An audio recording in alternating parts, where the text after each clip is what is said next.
ఎవరైనా ఒక వ్యక్తి నిలబడి మాట్లాడుతుంటే అతని సిద్ధాంతం ఏమిటి, అతని డినామినేషన్ ఏమిటి, అతని మినిస్ట్రీ ఏమిటి, ఇదంతా చూస్తారా? అదంతా కాదు చూడాల్సింది. నిలబడినప్పుడు అతడు మాట్లాడుతుంది వాక్య ప్రకారంగా ఉందా లేదా, అతడు మాట్లాడుతున్నప్పుడు మనం భక్తులం అవుతున్నామా లేదా, అతడు మాట్లాడుతున్నప్పుడు మన స్వభావంలోని ముళ్ళు పెకలించబడుతున్నాయా లేదా, అతను మాట్లాడుతుంటే మనం దేవునికి అనుకూలంగా మారుతున్నామా లేదా, అతను మాట్లాడుతుంటే ఆత్మల రక్షణ జరుగుతుందా లేదా, అతను మాట్లాడితే సువార్తకు ఆటంకాలు తొలగిపోతున్నాయా లేదా, అతను మాట్లాడితే మనం ప్రార్థనా పరులం అవుతున్నామా లేదా, ఇది కదా చూడాలి.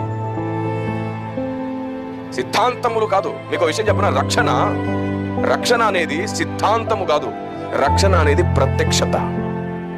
మనోనేత్రములు తెరవబడుట చేత కలుగుతున్న ప్రత్యక్షత.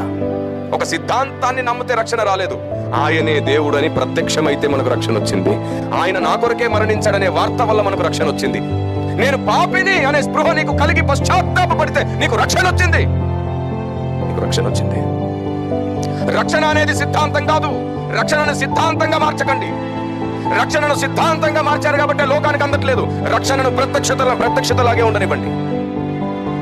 రక్షణను విశ్వాసంలాగే ఉండనివ్వండి. దాన్ని సిద్ధాంతంగా మార్చకండి.